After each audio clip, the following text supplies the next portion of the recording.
Day 3 in Chicago, and just got to the food, and we are running super late. Everyone is already in the meeting. I just pulled up, everybody knows.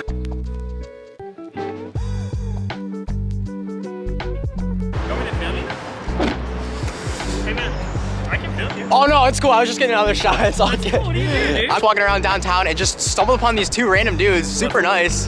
What, John? Yes, sir. They run their own wedding planning company, right? It's a wedding company, yeah. So we connect photographers to brides and grooms all over the world and help them fill in their schedules. So it's a lot of fun. It's called Tolman Media. The totally most miraculous thing in the world. I'm setting up my camera to do a quick little B-roll shot, and these two really nice guys just start talking. We start chatting it up, exchange business cards and information. But that kind of brings me to my next point that I want to talk about. Like, who are you and what is your personal brand? If people come up and ask you, what do you do? I kind of just want to have a nice little sit-down conversation and share how you can convey the value that you create to this world in a simple and effective manner. Who are you? It's one of the most important questions that we're often going to get asked, and a lot of people don't have a good way to answer. Now, regardless of whether you have a business or not, everyone has a personal brand. The way I like to think of it is your personal brand is, it's intentional or it's unintentional. It's when, somebody says Chris Villaire, what comes to their mind? How do I make people feel? What do they think about me? And everybody has that reputation or that identity. Whether you want one or not, everybody has one. When it comes to business, people don't buy your product or service. People aren't buying financial advising off me. They're buying me as the personal brand. You want to build up a good quality brand image and build trust in your clients and potential customers with trust. How do you do that? You do that through a good brand story. You want to bring people into it. That's what I'm trying to do with this whole YouTube channel. I want to bring you guys along. I want to bring my current clients along. I want to bring prospective clients along.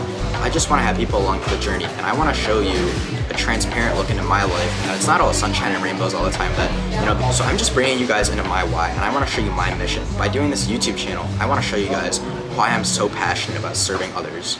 Through financial advising, I want to serve others, and I want to empower them economically and socially. I want people to have freedom and flexibility with their money and not worry about it. Money is such a confusing and complex topic. I want to demystify it and simplify it, but also educate people in the process, getting them hands-on with their money and getting them in the game. Because we can talk all day long about, the wonders of compound interest, and, you'll be a multimillionaire if you follow this stuff and this stuff. But if you don't actually put your money where your mouth is, you're never going to be a multimillionaire. So, I know that can be really scary and intimidating for a lot of people. I want to be that person that guides them and comforts them along that journey and, does the right things for them and gets their money to go to work for them so they can multiply their money. And I'm so glad that I ran into those guys earlier because they did an incredible job at conveying who their brand is and what they do. It's so important to have that, that sexy one-liner, that, the little bit of information. If you have just 30 seconds with somebody, how are you going to say, this is who I am, this is what I do? And those guys did a really great job with that, and I'm just really impressed. And your personal brand is so, so important. Your reputation is worth more than any amount of money. So guard it with your heart and guard it very carefully. Got back from day 2 of the conference and it went really well. Now I'm just gonna enjoy some time to relax, just read, do some journaling, and then go absolutely murder my legs. It's gonna be a great day.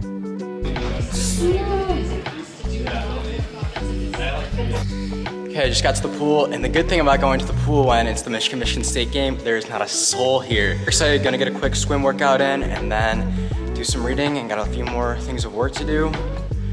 But first, it's flip time.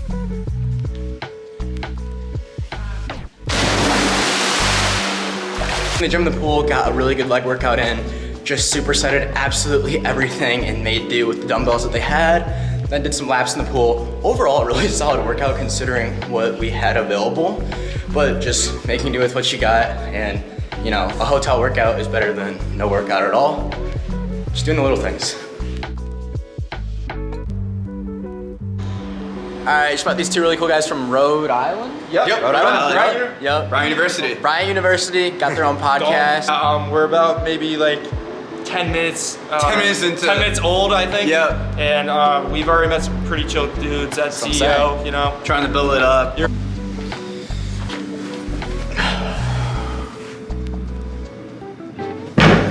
12:03 a.m. on October 30th, and just concluding day 2, 3, whatever day you want to call it, the conference, and it was crazy. Oh my gosh, I just had an absolutely incredible past 3 or 4 hours, which is weird because it felt like 10 minutes. I was just walking around with my camera and some guy struck up a conversation with me we ended up deciding to do work together. He works at Google, which is super duper nice. I think he's 24 or 25, and just hearing about him and his company and what it's like being in the workforce and living in New York was super cool. And these 4 other guys were filming a podcast right in front of us, and they finished up and walked over, and we started talking about all these cool finance things. And then another dude overheard our conversation after that and walked over, and just being in this environment of all these like-minded thinkers just been just such a blessing. Like, it's so cool just being with all these cool people, and just everyone's so friendly and so nice. And I'm just so beyond happy that everyone's just been super nice. And I've met a lot of really cool people and just had such an answered prayer tonight. I just connected with my boy Tommy. Tommy, if you're watching this, bro, you're awesome. And we just talked. At first, he was the one that overheard our conversation. He tapped me on the shoulder and said, what do you do with finance? And we talked finance and investing for probably 20-30 minutes, which was a really interesting conversation. I got to hear about his business and what he's passionate about with music and all that. And he says, so tell me about Christ.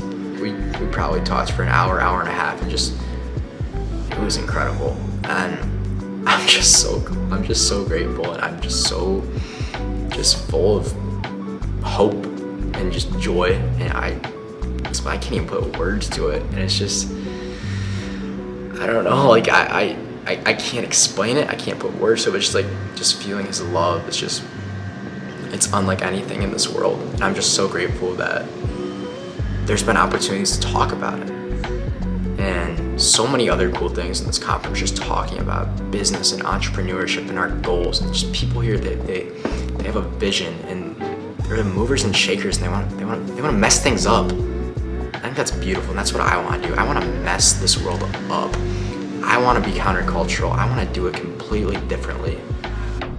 I want to tell the entire world about Jesus. I want to serve the entire world, and I want to put them all above myself and just honor them and respect them and help them. And I want to do that by revolutionizing the way young people actually think about their money, and I want to get them on the right track now. These are all concepts that are the total opposite of what we're taught in school and what we're told by the media in this world. And that's just what I want to do. I want to shake things up. And if that's in God's will, to just use my business as a vessel to just share his love and just his light. It's not me. It's not this business. It's not anything. It's literally just him just moving and speaking through me. And I'm just so grateful that he just calls me by name and calls me his son, despite my sin and brokenness. And it's just so incredible. I just feel so inspired and motivated from all these really cool stories and just connecting with others just about the gospel and Jesus. And it's just been awesome. And it's been an incredible weekend. And I'm just so fired up, and I'm so motivated and inspired. But the motivation and the hype fades. It all fades. They're feelings, and they're cyclical. They come and go. And you can't have those feelings as the basis of your business model, your passion. And that's where discipline comes in. And I'm just so ready to just work and work and work and work my butt off for this thing that I love. And I want to do it in a God-honoring way. And I want to honor my clients, and I want to honor this world. I can't wait to see what all happens. Just thank you so much for following along. Please like, comment, subscribe. See you in the next one.